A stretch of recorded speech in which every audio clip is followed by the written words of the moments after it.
Oh my God. They say, okay, you guys can get off and stretch your legs and hang out in the airport for an hour before we have to get back on the plane. I grab my suitcase. I prance past these gate agents and I see you later. I'll be staying here in Indianapolis. I'm not coming back. You can give my seat to someone in coach. And they say, okay.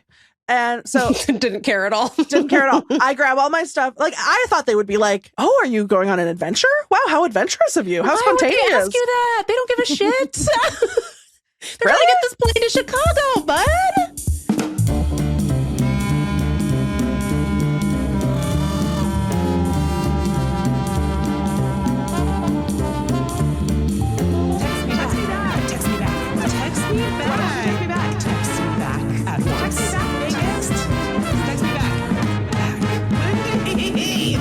I'm going to hit record just in case we say anything funny. I don't think so.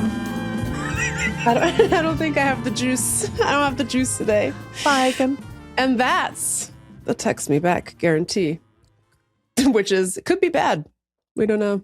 We never know. It's never bad, Megan. It's never bad, Megan. Welcome to Text Me Back, the only podcast. I'm your host, Lindy West. And with her, as always, is Garth.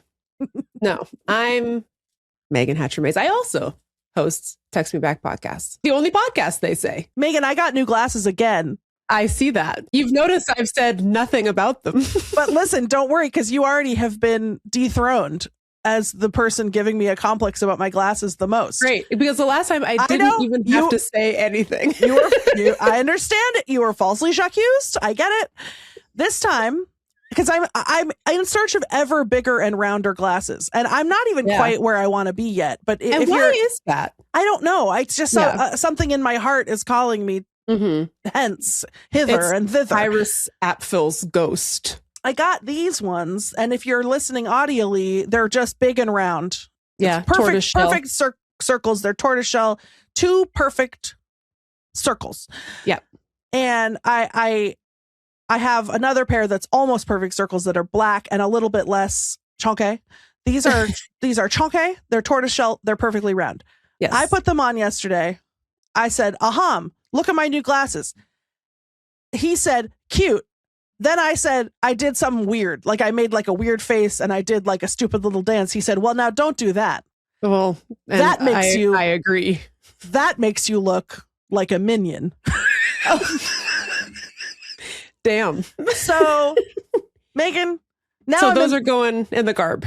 Or are we good? No, we're good. We're good. Okay. We're good because then I stopped making a weird face and then I immediately started doing it more and worse. Yeah. Doing an impression of a minion.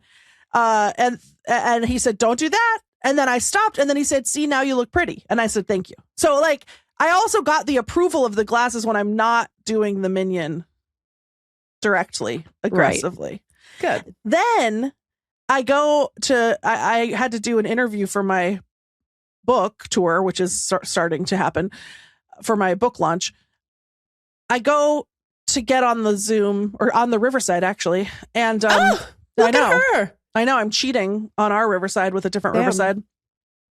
And I think to myself, well, at least now I'm a minion and I'm finally beating the Waldo allegations. The Waldo allegations. Yes. You're out of your Waldo era and into your minion era. Yes. My camera pops on. I see myself. I'm wearing a red and white. Oh, you are. Oh my God.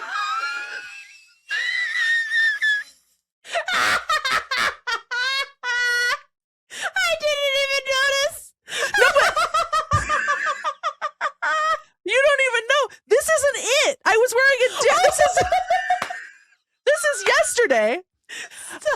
I immediately run to get a sweater. I come today. I think, oh, I'm going to tell Megan this hilarious story about this bungle I did yesterday. Not only to read it again. I done it again with a different shirt, Megan. It's like What's the opposite of beating the allegations? You're confessing. You're at the station talking about where's the lieutenant. I want to confess some more to some crimes I didn't even commit. I wasn't even a person of interest, and I've turned myself in. You're the guy in the Dateline episodes who's always calling the police for an update, and finally the police are like, "Yeah, did you do it?" And you're like, "Yeah, I wanted to get caught." I'm on the news at 10. I'm saying, wow, it's so crazy that my neighbor got murdered. I can't imagine who would have killed my hot, sexy neighbor. Somehow you're always at the scene of the crime, just ahead of the police. So weird. Yeah, it's like the arsonist likes to stay and watch the building burn. That's you. So if you're wondering, where's Waldo? She's down at the station, turning herself in. She's down at the station, confessing to multiple felonies. Wow. Ooh, that made me laugh so much. Lindy. Oh, you got me good, girl. Oh, you got me good, gal. That's a good one.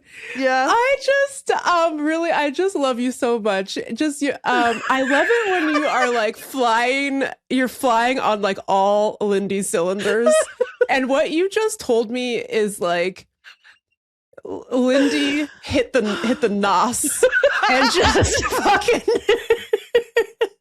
slam a jammed across the finish line. That was beautiful. That was everything I want out of a Lindy story. It was sensational. Thank you. Thank you so much. Well, I have another little mini Lindy moment for you.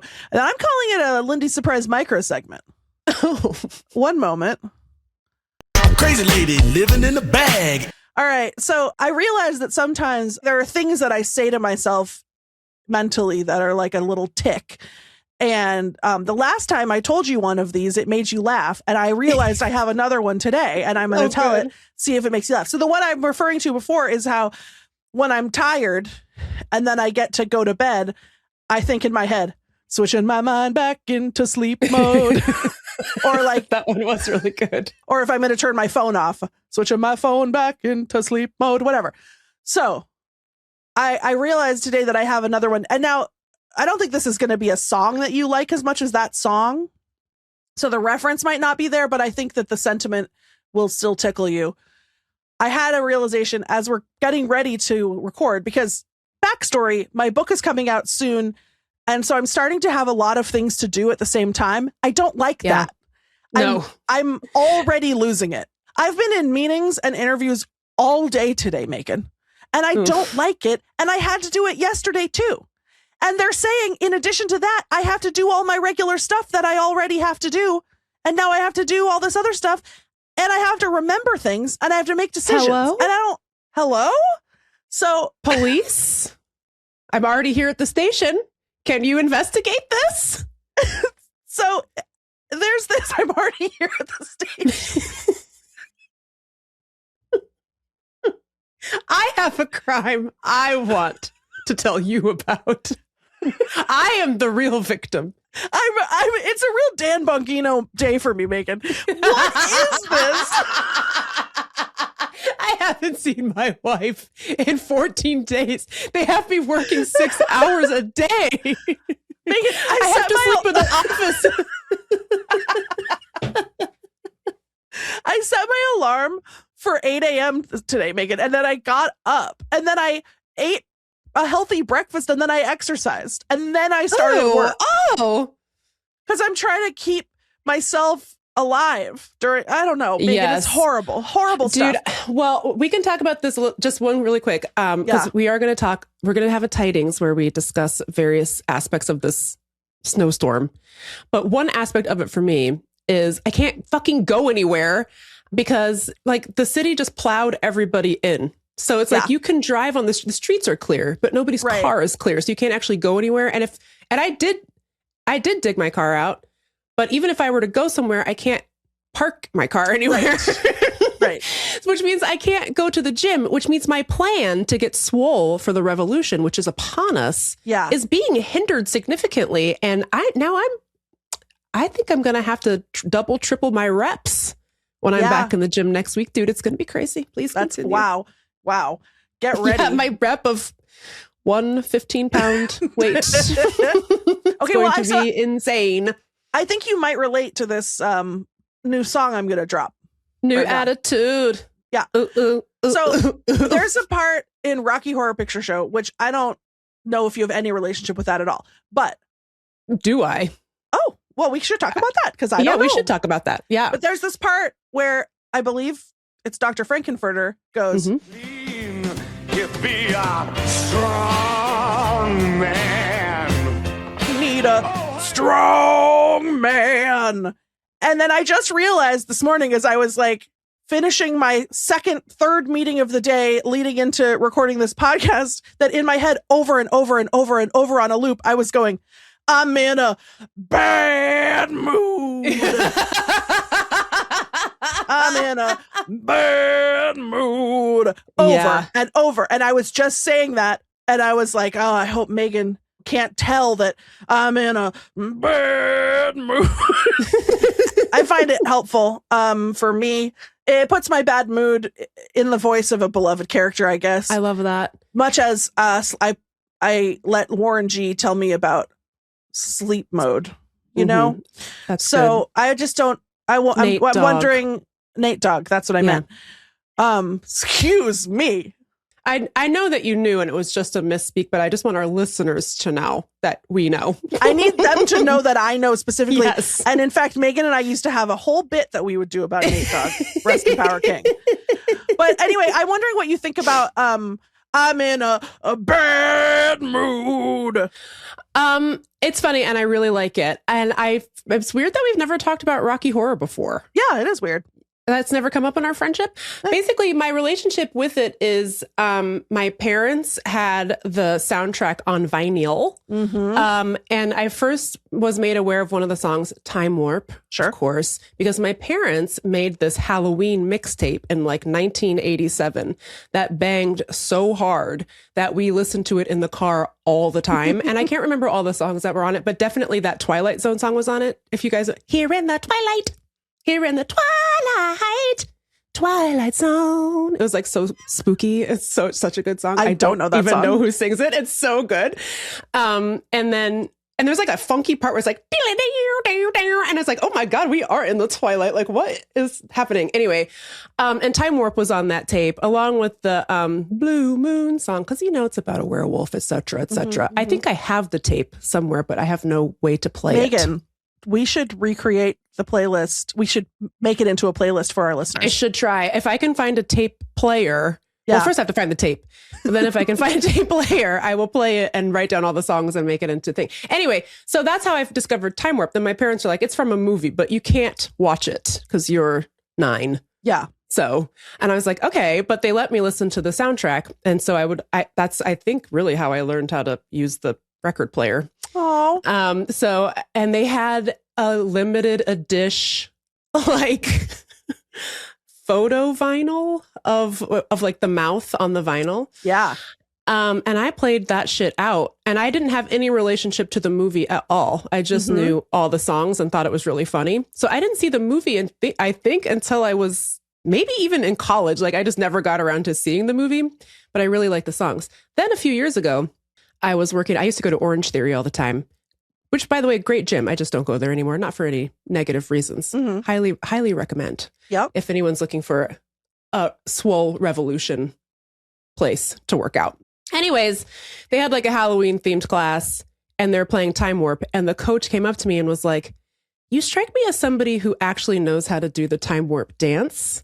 And I was like, Coach Gabby, that to me is the greatest compliment I have ever received. And in fact, I will show you how to do it right now. That's right.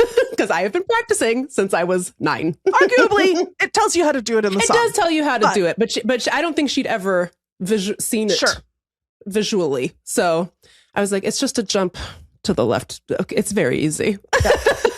Anyway, but it was a wonderful, I liked being perceived as someone with a vibe of knowing things about Rocky Horror Picture Show. You know what I've never done though? I've never gone to like a midnight showing. I've never did that. Me neither. And maybe one day I will. Yeah, maybe we'll go together. Seems Perhaps. Fun. I had kind of the same experience where we had it on VHS I remember that Leah had the CD of the stage show.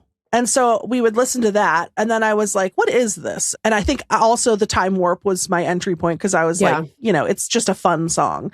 And then I was like, what is this? And then I was like, this seems bad and I'm not supposed to watch it. So then I was like, naughty. Yeah. So then I was like, of course I'm going to watch it now. And then grew to love it. And then got the soundtrack myself of the movie and absolutely like wore it out.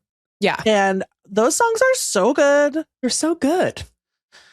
So anyway, I can't believe we never talked about this. I love it. It's such a good thing. It makes me laugh. It makes me cry. It makes me cry at the end. I have a feeling that the Text Me Back-alites know what the fuck is up vis-a-vis Rocky Horror Picture Show. Anyway, if any of you want to use my catchphrase, I'm in a bad mood, you have my blessing. And honestly, talking about it has cured my bad mood. Yeah, you got it out. You got the brainworm out. Well, not the brainworm. She's still there. She's always there. And that's Crazy Lady Livin in the Bag. Amazing. Should we tide? Yeah, let's tide.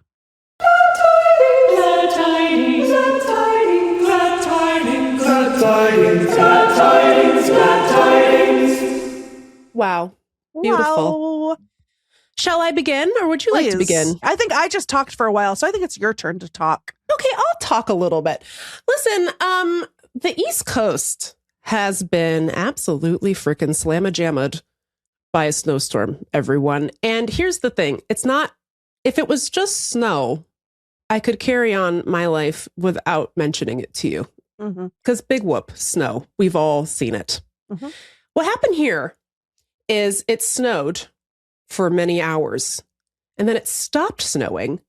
And then for 3 more hours, the sky dumped ice pellets that encased the snow in an impenetrable, icy shell. Okay. And so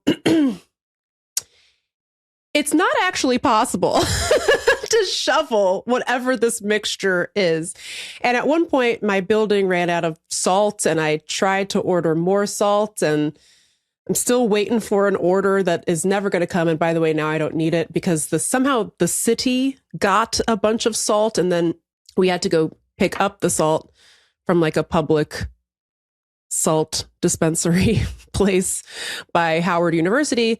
And the National Guard was there filling up people's buckets with salt. And I was like, well, I guess that's better than the alternative, which is you guys patrolling my local subways and arresting people that you don't like. But keep those hands busy. Whatever, dude. So that's where we got more salt, because you got to melt it. There's no way to shovel it until you melt it down. And so, like I said before, the plows come by to clear the roads and they just plow everybody into their spot. So my husband and I spent probably like 3 hours per car digging the cars out, because you have to like chip it like an ice pick first before you can shovel it. It took hours to do this. What a nightmare. How's Adam? It's horrible. How's Adam getting to work? He dug his car out. And so let me tell you what happened. So he dug my car out, and we were just using my car. But I can't go anywhere. Like I said, everywhere I go is like usually street parking, and no one else anywhere else has dug out their cars. Like, for example, my gym is in, a pretty dense part of the city, and but it's all residential. So there's no parking garages where I go. And so I typically rely on street parking. All of the people that live in this neighborhood live in apartment buildings, so they don't even have a shovel to dig their car out, So basically what's happened here is there's nothing that can be done until it melts. But the problem is that it's been sub-freezing for 10 days. So nothing is melting. And it's not going to be warm enough to melt anything until next Tuesday. So it's like another 7 days of this. It's so horrible.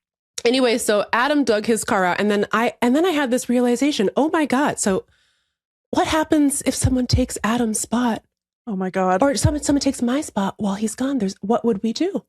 Because there's nowhere else to park. Nobody's going anywhere. Okay, like this is such a disaster. And here's who I've become in the last 7 days. I've become crazy parking wars lady. Crazy East Coast parking wars lady. Here's what happened.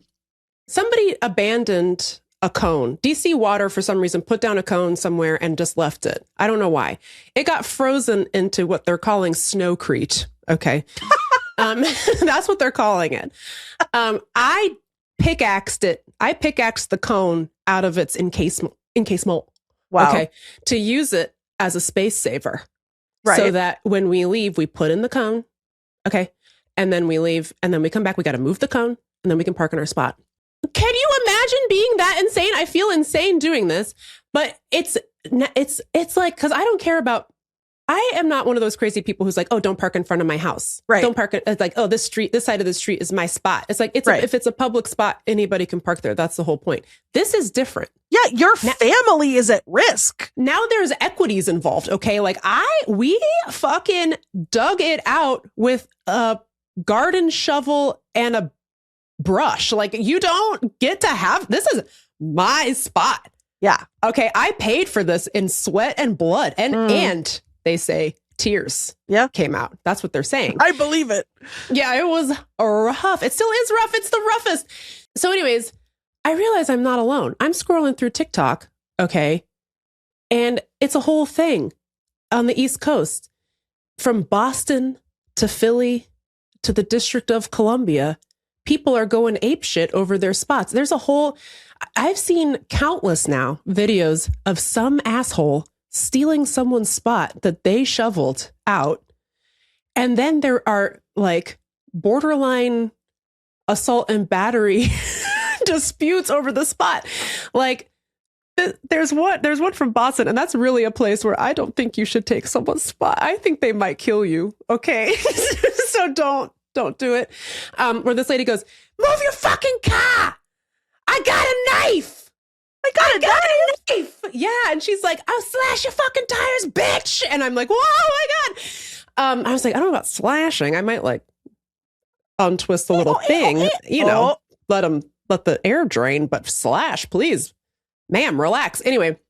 And it's so great because like all the commenters get it. This is about justice. This is about basic fairness. If you dig out the spot, that's your fucking spot. Yeah. And don't move somebody's space saver. So here's the best one. Can I say? Yes. You know what it's like?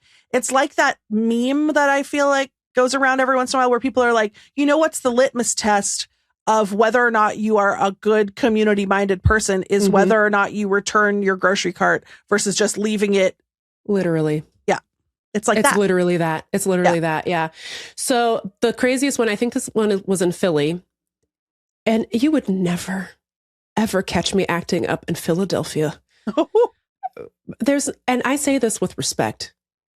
Philadelphia, everyone there, one step away from fighting. Don't make them take that step towards you. Yeah. Okay. Mm-hmm. As Kelsey McKinney told us, they practice climbing light poles on a greased pole. You think I'm going to mess with these people? Never. You couldn't pay me to mess with somebody from Philadelphia or even a recent transplant to Philadelphia. I'm not doing it. I won't do it. Anyway, so this lady stole somebody's spot. The neighborhood, and of course, we don't know who did it. Nobody saw anything, which is the best part of parking wars. Nobody saw anything. Okay. Anyway, she took someone's spot and the neighborhood came together, or some vigilante came and dug her car back in, covered it right back up with snow and ice, and packed her right back in. So she goes up to her neighbor's door, and this is all on the person's like doorbell camera. And she's like, hi, I'm just checking to see if you saw what happened to my car. And the person in the house is like, oh, what happened to your car? And she fucking knows what happened to this lady. Yeah. So she goes, oh, well, somebody threw snow and ice all over it. Somebody packed me in. Oh. And the lady goes, oh, did you steal someone's spot? And the answer is yes, she did. Yes, she did. You know what I wish we had a drop of? And maybe I'll go make one. It's from maybe our very first episode is that I also think about all the time is you saying, I love street justice. I literally do. I love it when two people have it out in the road. It's beautiful. So basically that's what's happening. If people are stealing someone's spot, you're getting snowed back in. And the really smart people, and I'm not saying where I saw this, who could say who invented it, pour water around the tires so that it freezes overnight and you can't drive it. So if that's how you want to act, go ahead and take somebody's spot. Now, here's what happened to me, and then we can move on. My neighbor downstairs also spent like 2 or 3 hours digging out his car. He asked if he could use my cone. And I said, absolutely, you can use my cone. And so he put his cone in his spot. I go out there, and one of the construction workers who, by the way, has blocked off like 11 parking spots for their guys for the last 18 months. And I've said nothing about it. Not a word about it. Has moved, taken, because I don't even see it out there anymore, took my cone and then took my neighbor's parking spot. And I said, oh, I don't fucking think so. So I walked over to the construction site. By the way, they were all looking at me. I grabbed one of their cones and I went, yoink, making eye contact with all of them, and walked it back over and put it back by my car. Of course, the spot's still taken. So I write a note. By the way, it was very respectful. It was nice. I said, we spent 3 hours digging out this spot. Please be respectful of our neighborhood. Return my cone and do not park here again. Later that day, my cone was in its rightful place, and I have not seen that truck since. Okay. Parking wars, parking justice. You know what I'm saying? Meagan, 1. Again, as always. Spot thieves, 0. Now, let me ask you a moral quandary, Meagan. Let me put to you a moral quandary. Yes. What if you take Carmela out somewhere? Oh, I already know what you're going to ask me. Please continue. Yeah. You come home, some jabroni has committed spot theft, taken your spot. Now you need to put Carmela somewhere. You see someone else's spot that is empty.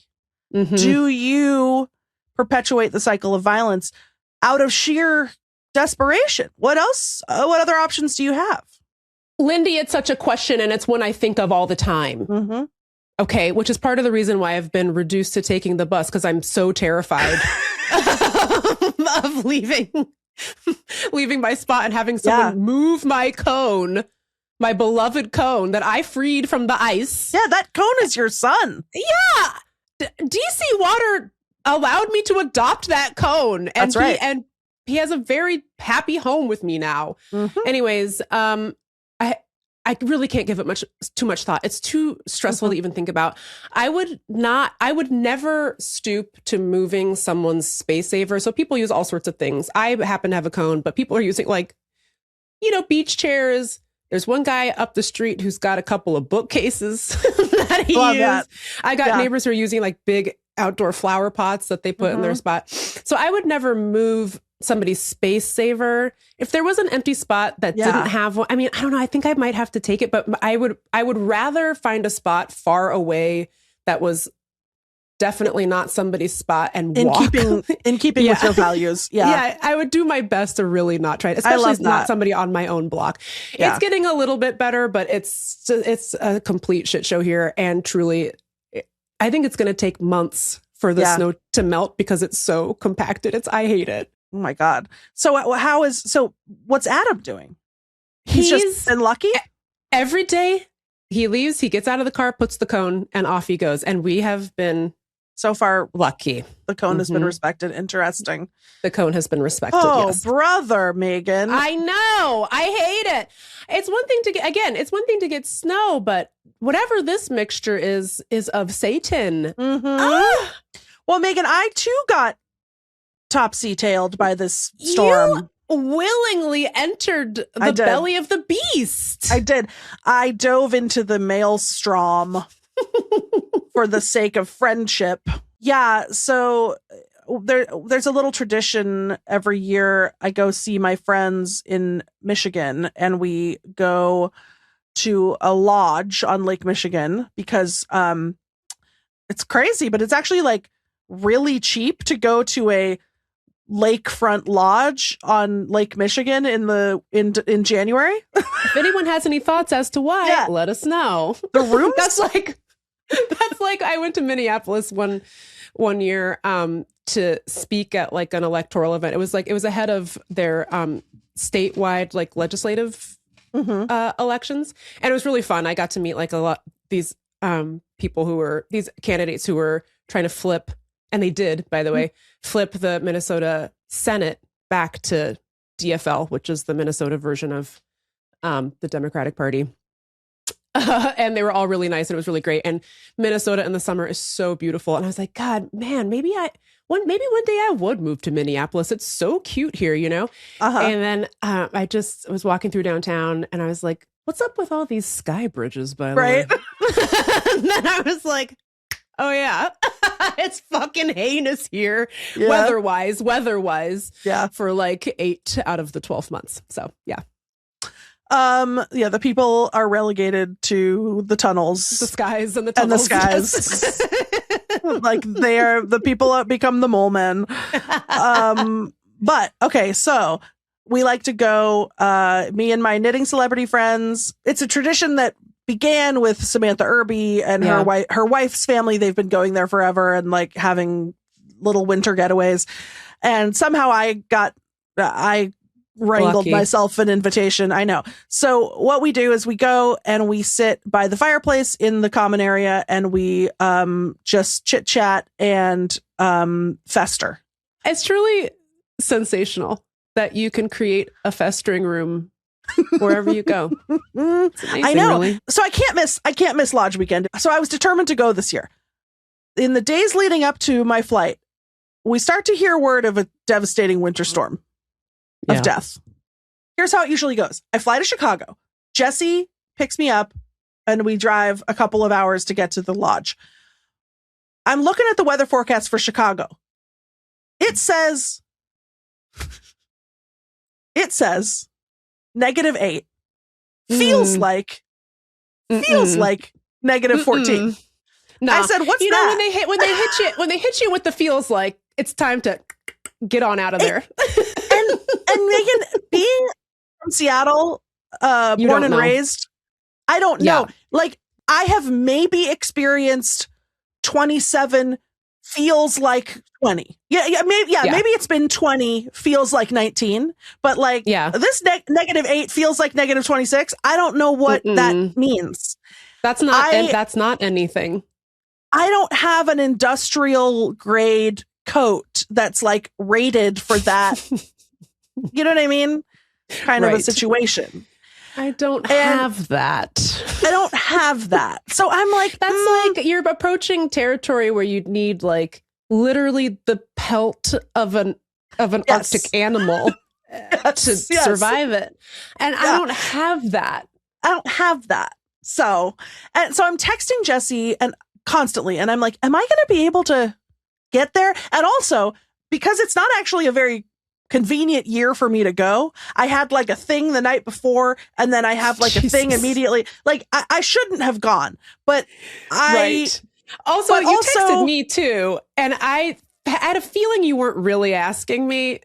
I knew you were going to go, but you're like, oh, do you think it'd be bad? Should I go? And I was like, nah, dude, that's crazy. I was like, I would never willingly fly into this because I was on like day 5 of losing my I can't go anywhere. Right. So I was like, in a rough spot mentally, but please continue. So I was like, because this was sort of inconvenient timing, I also had to drive myself from Chicago to the lodge because I was getting there late. So I was like, I don't know how to drive in the snow. I'm from Seattle. Yeah. I know you're supposed to like turn into the skid. What's the skid? What do you mean? I don't know. You'll know it when it's happening. Like I'm going to somehow Tokyo drift myself all the way to the lodge in one piece. I don't think so. So frankly, I am shocked that you are alive. I can't wait to tell you. Megan, you don't even know what actually happened. I have not updated you. So like I haven't texted you since I was on the plane. So I can't wait to tell you what happened. So I'm getting more and more anxious. Jesse keeps being like, it's fine. This is a snowy place. They plow the roads. They salt the roads. Everything's flat. You're going to be on the interstate. It's going to be fine. Don't worry about it. Then there's a new winter storm warning the day before I'm supposed to go. And it's like, FYI, going to be dumping more ice and snow in a dangerous way. And there's something called the lake effect. Oh, boy. And they're like, lake effect. And then it's showing a map of like where the lake effect is going to be. And it's just exactly like the highway the interstate. The exact part that I have to drive. So I'm like, what the fuck what am I doing? But at this point, I've orchestrated a whole surprise because they don't think I'm coming. Only Jesse knows that I'm coming. Yeah. So I'm like, now I'm excited about the surprise. I don't know. I'm also trying to be more adventurous, Megan. I'm trying to live a less fearful life. And sure. I have to drive myself on my book tour in March all over this freaking country. So I'm like, you know what? I got to face my fears of driving in cold and snowy conditions. Maybe this is good practice. I'm going to do it. So I go. I get on my plane. I fly across the country. We get to Chicago. We're sort of just hovering in the sky. We're circling. You know, we're like... been there. Mm-hmm. Yeah, we're circling. We're going around and around. Now, I did spring for a first class ticket because there was a great hot deal. It was only a couple $100 more than a regular ticket. So I am I'm in first class. I'm comfortable. When you're sort of horrifyingly circling your destination, the place you want to be is first class. Oh my God. For sure. Yeah, for sure. The pilot comes on the intercom and he's like, hey guys, so there's a winter storm happening. We got a lot of snow coming down in Chicago, and they're working hard at the airport to clear the runways. But as of right now, only one runway is open. We got a lot of aircraft circling, and they're only letting people land who are coming in from the other side, whatever that means, not this side. So sorry about the delay. We're going to keep circling for a while. Hopefully they'll let us land. But also too, as well, we are running out of fuel. We're running out of fuel, so we may have to reroute to Milwaukee just to fuel up, and then get back in the sky, fly back to Chicago, and hopefully by then they'll have a runway open where we can land. Ooh, sure. So everyone is like, oh boy, but I'm kind of like, well, I'm chilling here in first class. I've got some Biscoffs. I guess it's fine. I don't know. Captain hops on again. He's like, okay, we're still circling. They still won't let us land. And so we're going to reroute to Milwaukee and get some gas and come back. And I'm like, okay, I guess that's the plan. Kind of exciting. A little bit of drama, like adventure. Which you're seeking now. Exactly. A little winter adventure. Comes back on again. He's like, Milwaukee also snowed in. No runways are clear. I was going to say. Yeah. If you can't get into Chicago, are you going to get into Milwaukee? I don't know. No, you're not, Megan. I don't think so. No, you're not. So, okay. He's like, Milwaukee is a bust. Milwaukee's a no-go. Yeah. Instead, we're going to go to Indianapolis. Ooh. And we're going to get gas. Downgrade. There. So hold on to your butts. We're going to Indianapolis. We fly to Indianapolis. We land successfully in Indianapolis. It's a beautiful, clear day. We're sitting on the runway and they're like, okay, here's the deal. Come on the intercom again. Here's the deal. Chicago's not doing good. Not at the cards. At this point, all flights are grounded in Chicago. No one is allowed to land. Everyone's being diverted. Oh. And at this point, it's about, I think, 4:30, maybe 5 o'clock. We're on the ground in Indianapolis. And they're like, we're going to take off to go back to Chicago at 8 p.m. But we have to get back on the plane at 6:30 and then just sit on the runway for an hour and a half for some reason. And then hopefully when we get to Chicago, they'll have a runway open and we can land. Ooh, but it's fingers crossed. Yeah, still not guaranteed. I'm sitting there thinking, what the hell? I'm never going to get to this freaking lodge. I start beep boop booping on my little telephone, Meagan. Yeah. I realize it's 2 hours from Chicago to the lodge. It's 3 hours from Indianapolis to the lodge. Okay. And no winter storm warning in between. Mm-hmm. Roads are clear. Horizon is sunny. I pull out my biggest adventure move yet, Meagan. Oh my God. They say, okay, you guys can get off and stretch your legs and hang out in the airport for an hour before you have to get back on the plane. I grab my suitcase.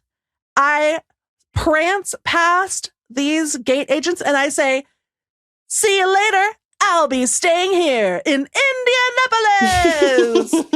I'm not coming back. You can give my seat to someone in coach. And they say, okay. And so didn't care at all. Didn't care at all. I grab all my stuff. Like, I thought they would be like, oh, are you going on an adventure? Wow, how adventurous of you. How spontaneous. Why would they ask you that? They don't give a shit. They're Really? trying to get this plane to Chicago, bud.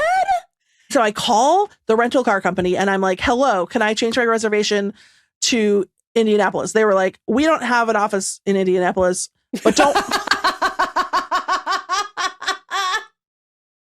Wait.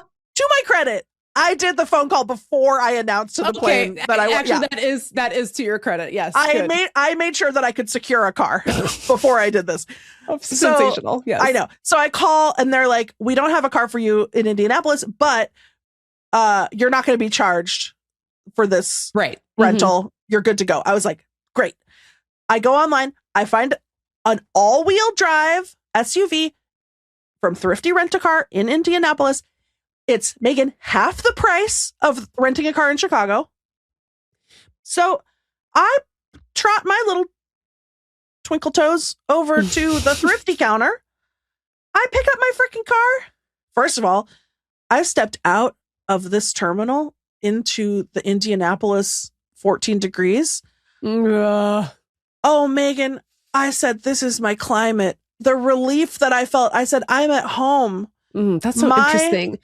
My internal piggy furnace said, I took my coat off, Meagan. Meagan. Pig DNA. That's right. Yeah. That's right. You know, I think I flourish the best anywhere between it's got to be at least 40. I think I'm good up to 65 and then I'm too hot. But, yeah. Yeah, go ahead. So that's my story. So then I got my car and I had a little road trip driving through Indiana. Oh, there was no drama from Indianapolis to Michigan? No, Meagan. Well, great. The only drama was that I had to violate the general strike because I was so hungry, Meagan. Oh. But yes. I had these lofty goals. I was like, okay, well, I'll find like a cute small business. No, Meagan. All of Indiana is a strip mall. Yeah. So, sorry. But I did go to Panda Express, which is at least POC owned. So I got some orange chicken and then I got to the lodge at 10:30 p.m. I was supposed to get there around 5:30 p.m. So only 5 hours late. I came in, everyone screamed. It was very satisfying. And then that also unfortunately kicked off a pattern that would last the rest of the weekend where the lodge got mad at us for being too loud over and for the over. record, that happened last year as well. Sometime in between you potentially sexually harassing the barista. Yeah, that's right. And also I tried to go back and find my boyfriend, the barista, but they were closed. So I didn't get to do that. But the lodge really kicked it up a notch this year, shushing us and getting mad at us because there was like an old white woman who was very upset and she managed to, she extorted a free t-shirt from them. The lodge was overheard saying to this lady, "I'm sorry about your unpleasant experience." Oh, God. And it was such an insulting injustice that we had to make multiple complaints to them about our treatment because I'm sorry, you have a common area for socializing and you have posted quiet hours that we did not violate. Yeah. So what the fuck? It's called having community laughter and friendship at your establishment that we, by the way, we buy out like half the rooms Because there's like, what the hell? Because there's 20 teenagers that come. And then also, by the way, too, the woman who was the other guest who came down to complain and to, by the way, scold us fellow adults. Hey, I don't need you to come talk to me like I'm a child. You would have you would have lost your mind. And I don't stand for getting shushed. I really don't. Oh my God. She was even if I'm in the wrong, I don't want to hear it. Shut the fuck up. Get away from me before I kill you. Okay. Meagan, you would have fucking lost it. She comes in, she goes, you guys really need to keep it down.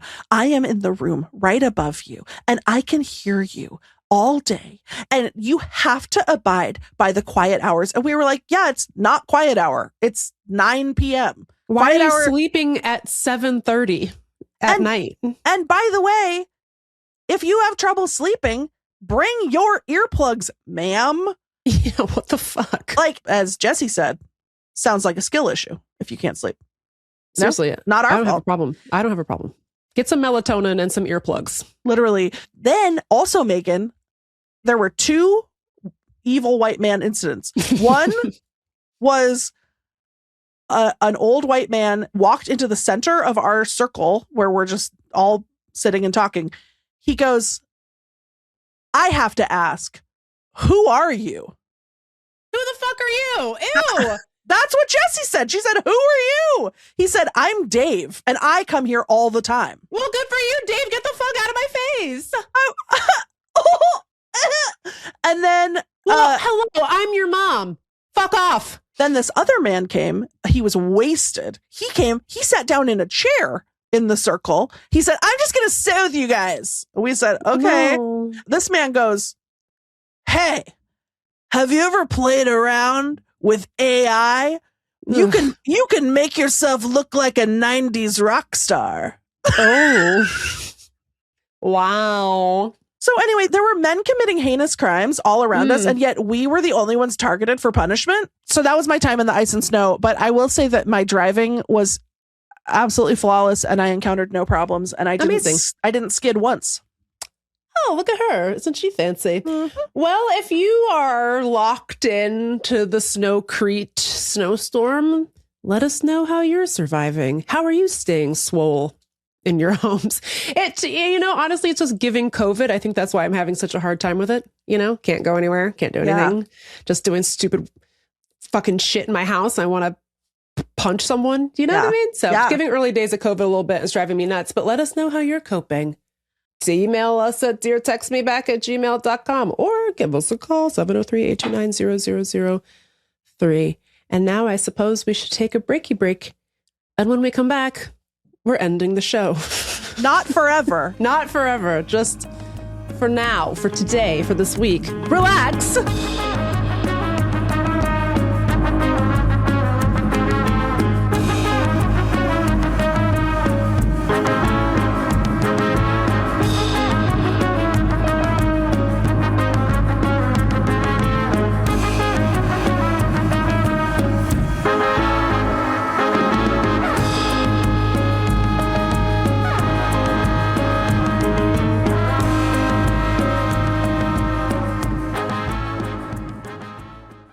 Well, Lindy.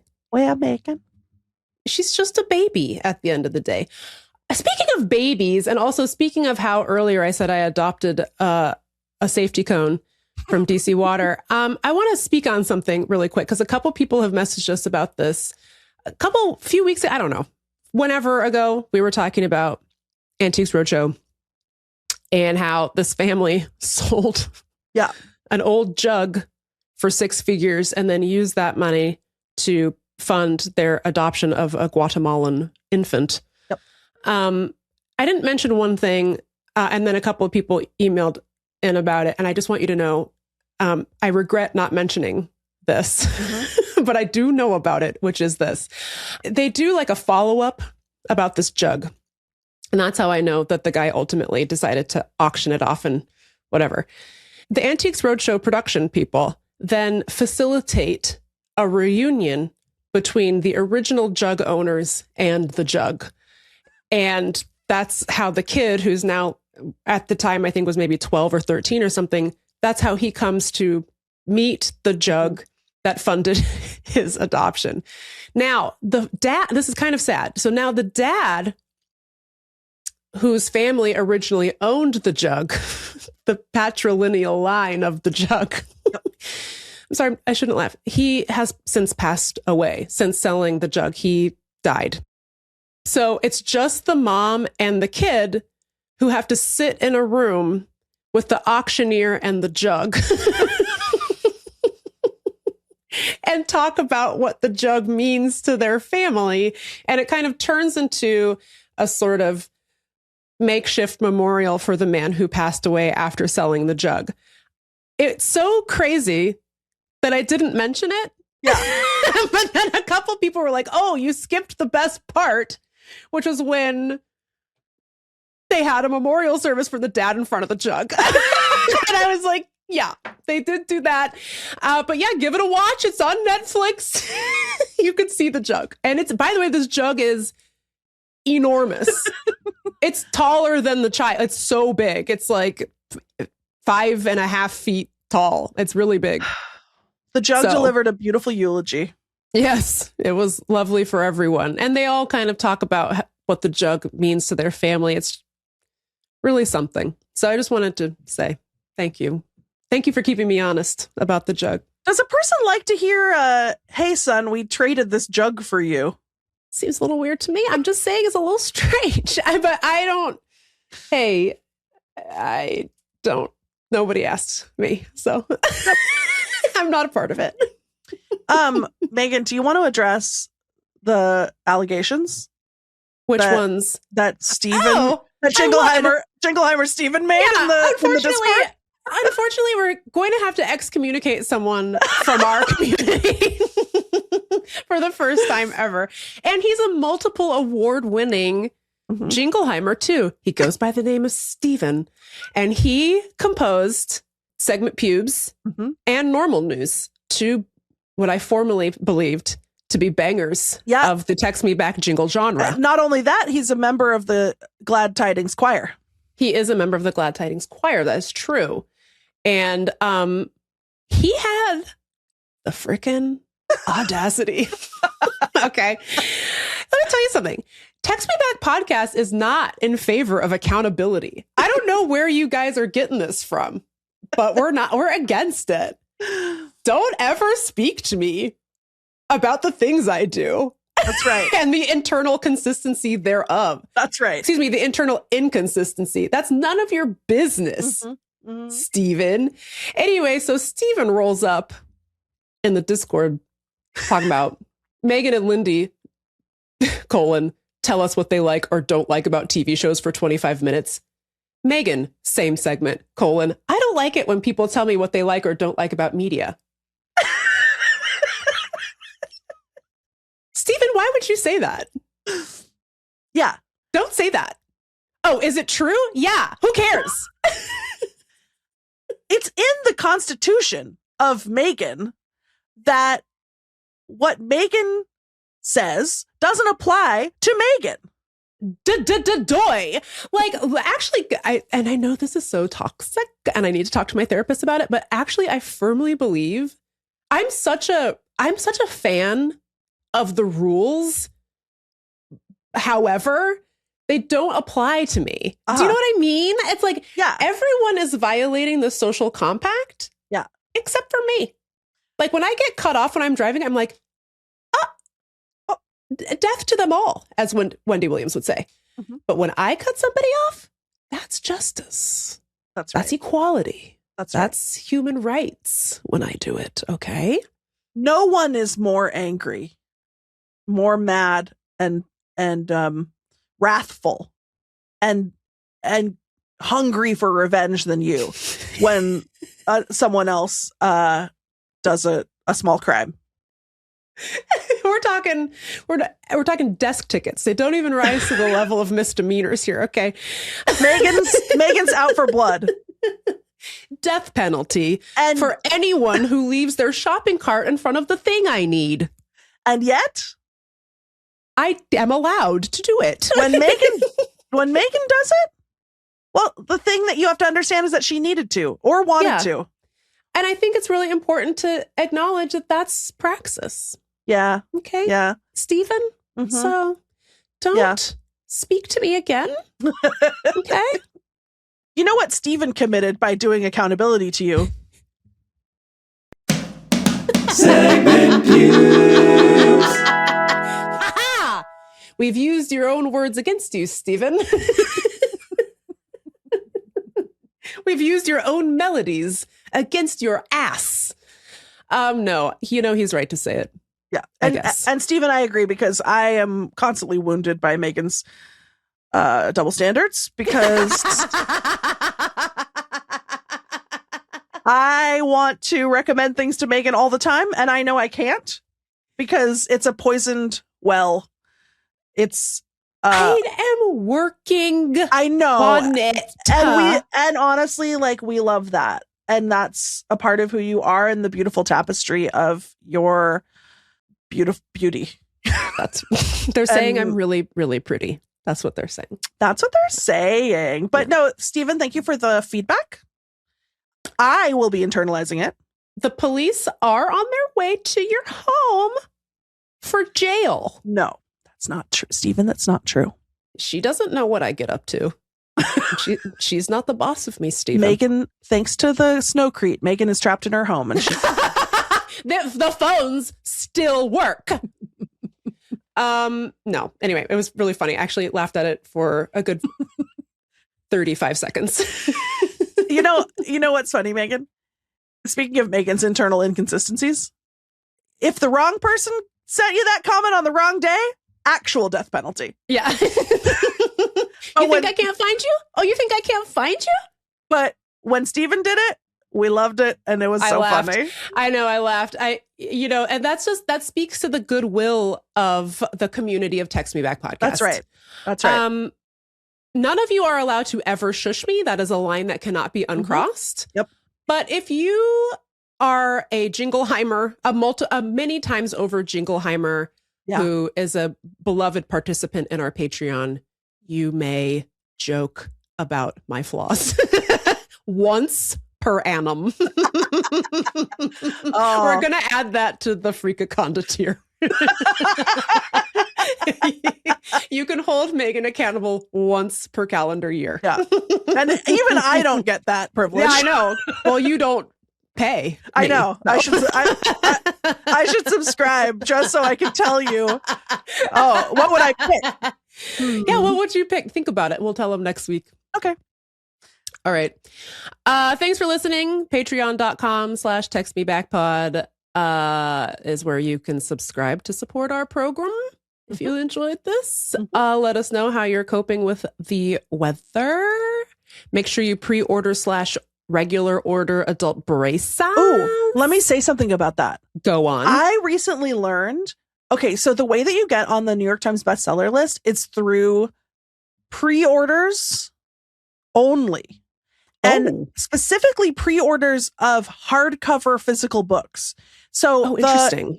So that's the part I didn't know, that ebooks and audiobooks don't count toward the That's stupid. Well, so there is something called the combined list, which still counts, I think, but the prestigious thing that you want to aim for is the new hardcover nonfiction list. And for that, I have to sell actual physical hardcover books. So I'm just saying, if you're thinking about pre-ordering adult braces, if you think you might eventually read it, why not order it now? And why not order it in hard copy? Hello. Beep, boop, Much boop. to think about. And soon, very soon, there will be dates for your book tour. So stay tuned there and get into it. And order from your local indie bookstore if you can, because that's what we're trying to keep all these babies afloat. Yeah. Since the owner of the famous book website, which now also sells garbage, like actual pieces of trash, bought the Washington Post and is now tearing it apart. So I don't think your local bookseller would do that. So maybe check that out. What is it? IndieBound or bookshop.org can point you in the right direction as to where to get it. So. I buy everything from Bookshop. It's great. It's easy. Great website. Okay. Okay. Oh, and Also, we have merch. You can go to our merch page. It's listed in our link tree on Instagram. And you can also subscribe to Newsletter Me Back, which I am attempting to do weekly. So far, so bad. But I sometimes accomplish it. Producer Allie, not happy with you. You know, want to know something that I was scared to tell you earlier because I'm a paranoid person who lives in fear of people being mad at me. Yes. I got a new phone and I could not figure out how to get back into Slack on my new phone. And so I didn't see any of producer Allie's messages, but then I finally figured it out. I was like, you know what, Lindy? Instead of just texting Meagan, LOL, haha, cannot figure out how to get back into Slack. Aren't I stupid? Haha, which I think at a certain point stops being funny. Yep. When you're trying to work with me. I said, you know what I said? I said, how about I just figure out how to get back into Slack? And I want to validate that thought process. Because, and I'd also like to validate your paranoia because that would have made me really mad. Yeah. So thank you. I figured it out. And I'm proud of you. That's nice. You know, it's just living in this world of all these passwords, Meagan. And the thing where it's like, sometimes it's not that you made a password. It's that you clicked sign in through Google or Apple or Facebook. That's the thing. That's the thing that always fucks me up. You know? That's where I was. I was staring at that screen being like, oh, Lord, what did I use? Yeah. To get into this. I use a password manager, which has been a real game changer. However, sometimes the password manager is like, you don't have a password saved for this website. And then I say, well, now whose fault is that? I also use the password manager and sometimes comes through beautifully and sometimes says, I don't know her. I've never heard of this website. I said, you haven't? You've not heard of this website? We talked. You popped up. You were in the group chat. You were in the group chat. What do you mean you don't know about it? So anyway, thank you for listening. We are leaving now. Goodbye. Goodbye. Mwah. Text me back. Text me back.